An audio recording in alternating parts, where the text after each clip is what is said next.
Good morrow, Space Rangers. It's Pixelated Apollo. Thanks for stopping by, and welcome back to another online battle in Medieval 2 Total War. This is a 1v1 siege battle, and I really do not play enough 1v1 siege battles. They are a lot of fun. They're just a different experience compared to team siege battles, because one, you have to rely only on yourself, and two, you have to build nice dynamic armies that can adapt to different situations. Another great thing about siege battles is that they give me more time to go more in depth about strategy. So that's another cool thing about these siege battles. So for this one, the rules were max 1 artillery, max 3 cav, no guns, no elephants, and I think that's pretty much it. For the defenders, the money, he had 15k and I had 17k, so that's a lot of money for one person. So I really have a decked out army here, just full of upgrades and awesome units, so I'm pretty excited to see them in action. So yes, I am commanding Milan here. Very glorious, a nice Italian faction. And over here, I am attacking a northern castle, and it's defended by Scotland, commanded by Bam Viol, I think is how you pronounce his name. So I'm sorry if I slaughtered your name, but thank you for joining me in this match. And Scotland is looking extra glorious today, but they must feel the might of Milan. So let's check out my army comp here. In the front lines, I have 4 units of dismounted feudal knights, and they have like 3 chevrons, full armor, full weapon. Yeah, they're pretty much monsters at this point. Behind them, I have my second wave of infantry. I have 4 units of dismounted broken lances. I think most of them have armored upgrade and weapon. I don't think they have any experience upgrades. And behind them, I have a nice archer force here. I have 4 Genoese crossbow militia. They're not the best Genoese. Remember, there's a standard Genoese. This is the militia, but they're only just barely worse compared to the standard Genoese crossbowmen. So they're very, very good at killing people from afar. And then I brought 2 peasant crossbowmen, so they're looking pretty cool. And I have some cav militia, just in case they come charging out with cav, I would have something to slow them down. And I have a general's bodyguard with the general in it. And look at him, look how glorious he is looking. He's like, yeah, I'm commanding this awesome army, let's do this. And then over here I have a Caracho standard, which will give extra morale to my troops, which is a really cool unit here. And of course, I don't know if I said this already, but I have a cavalry. That's my artillery. And I have all of my troops in loose formation right now. I'll explain why after this cutscene. So Scotland has a mortar, and he's harassing me with it. And I wasn't too afraid of it because mortars are not that accurate. And right now he's going for my artillery, which I was actually happy about because it's a small target, and so far most of his shots have missed. I think he's killed like 1 guy. Oh, there he is. There's that 1 guy. Oh, rest in peace, fellow soldier. Alright, so let's check out the Scottish forces. He's got 4 units of noble Highland archers, a pretty cool archer unit. It looks like they're heavily upgraded. He has 2 Highlanders. It looks like he lost a couple forces to an artillery shot there. So 2 Highlanders, a mortar, and he's got, I think, about 2 noble pikemen. So I was a little surprised he didn't bring more pikemen. And he has about 3 units of dismounted feudal knights, 4 units of noble swordsmen, they're equivalent to chivalric knights. He has some 2-handed units. They suffer from the 2-handed glitch, but they look awesome. Some Highland nobles, so bringing a lot of nobles to this battle. He has 2 knights hospitaller and a general's bodyguard, so that's his Scottish army. So let's focus on the tactics here. The reason I brought okay, first off, hold on, let's look at this castle. This castle is a very, very cool castle because the fighting happens pretty much all right here, like right in this little where all the streets meet up. And right here, this wall that you're looking at right here is the most important wall in any siege battle, because whoever captures the wall wins the battle. So you always, doesn't matter what the situation is, fight for this wall, because if you lose it, you've already lost the battle. So that's a very, very important trick. So if you're 1v1ing someone in this siege battle, always attack that wall. Don't attack the main gate. Don't attack this side over here. Just attack this wall, because it's so important, because it's close to the town center, and you can put archers up here and just skirmish your enemy to death. So that's a very important tip there, guys. Be sure to attack this wall. Now, I'm bringing a lot of skirmishers. Skirmishers win this siege battle because, what I said earlier, you can get the archers up. It's so close quarters. The walls are so close to the streets. You can really get a lot of kills with skirmishers. So I was just kind of waiting. I was destroying walls. I'll go ahead and fast forward a little bit. And I noticed that he was moving up some Highlanders. So I was like, all right, so he's going to defend these choke points, which I expected him to do. And let's let this guy finish. And that's why I brought so many skirmishers, because I was gonna use that technique where you push the skirmishers forward and just fire at defending units that are just kind of standing there ready to hold the choke point. But then I noticed that he was giving up. Look at this. He's retreating his forces over here.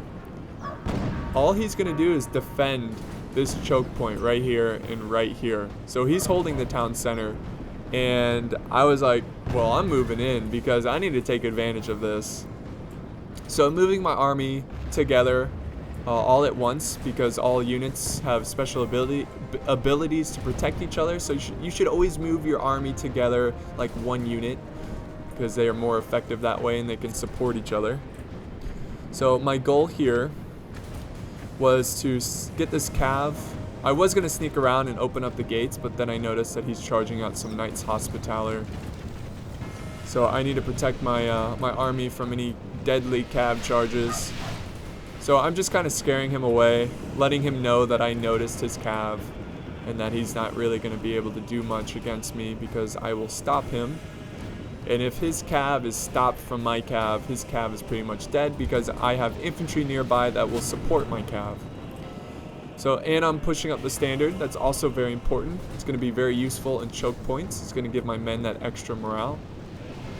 So I'm sending in the middle tier infantry, my broken lances. I want to save my feudal knights towards the end of the battle, because they're the best. I'm going to save them for last.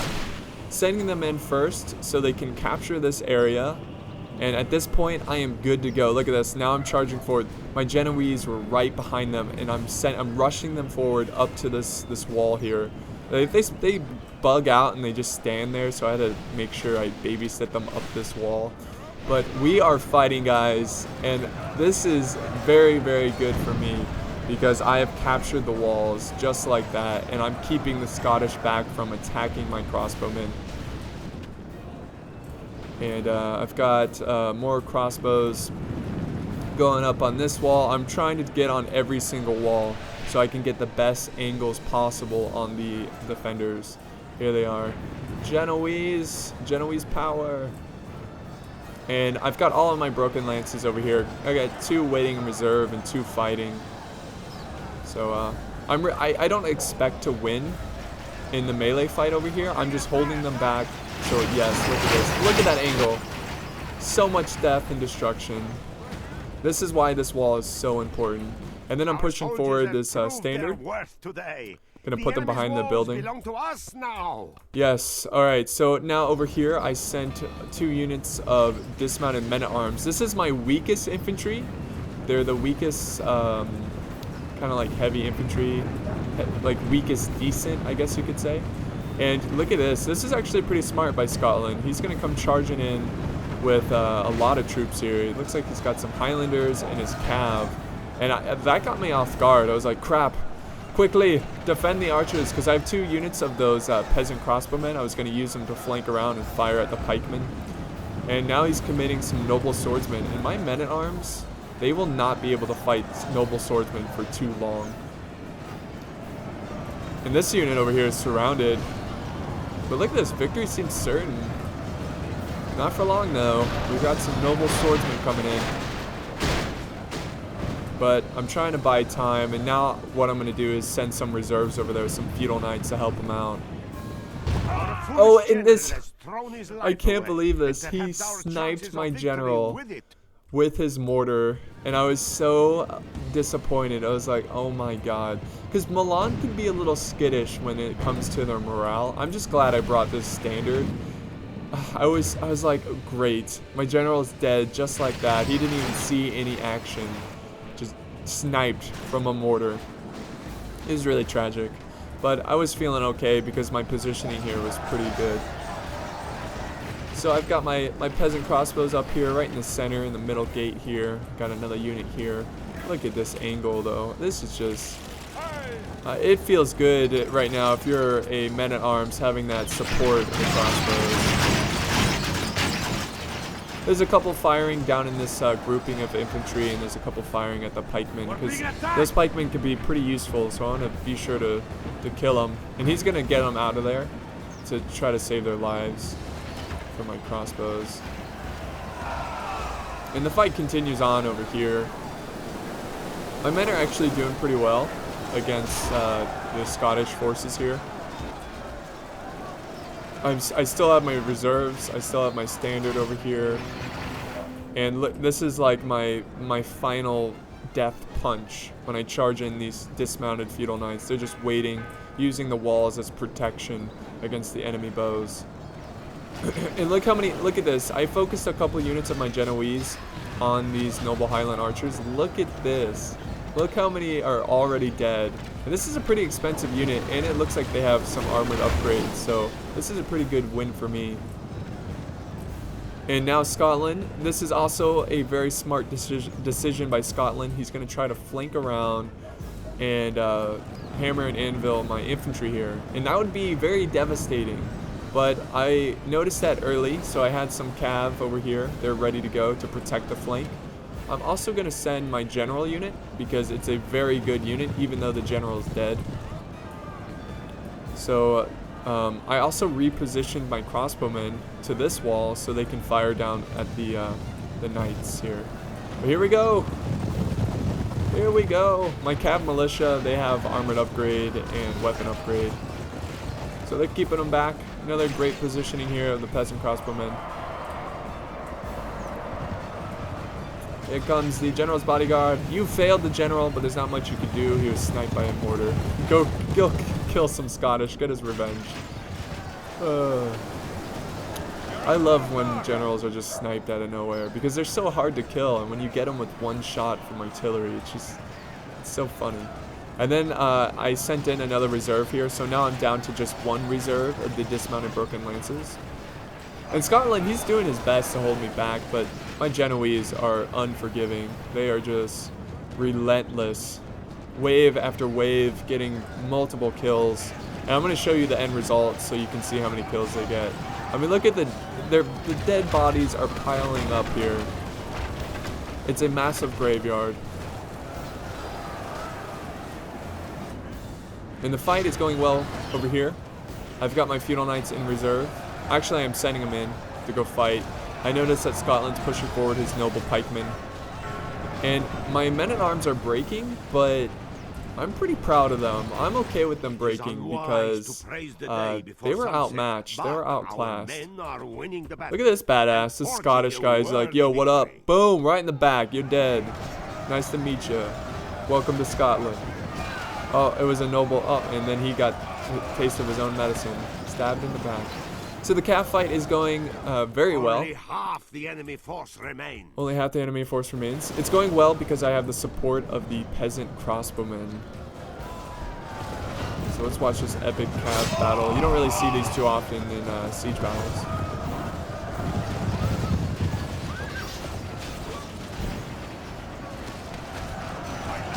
My feudal knights are holding strong. I've got another unit of feudal knights coming over to support them, so that means I'm down to just 2 reserves of feudal knights. Here they are, waiting for the call, the command to go in. But I'm pretty impressed by these dismounted broken lances as well. Milan is a great siege faction because they have very, very diverse infantry, so you can really spend your money wisely. You know, save some cash by getting a lot of different units of infantry. And their archers are unbelievable. Those crossbows, Genoese, man, Look at that. You see that volley, right? You just see blood splatter everywhere. Oh, they're just falling. Look, they're breaking. I love it.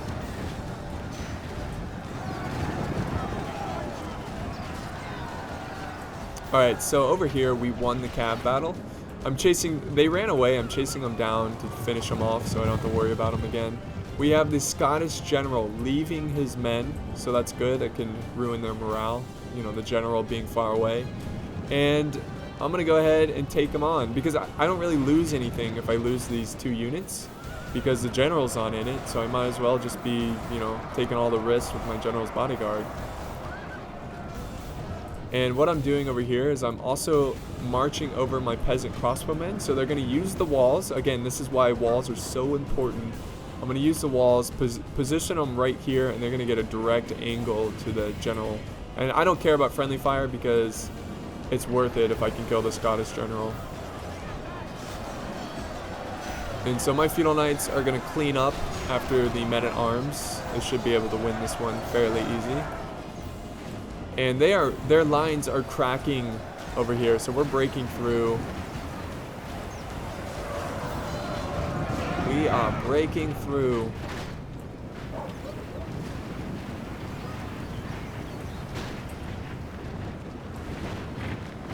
So all we have to do now is run them down.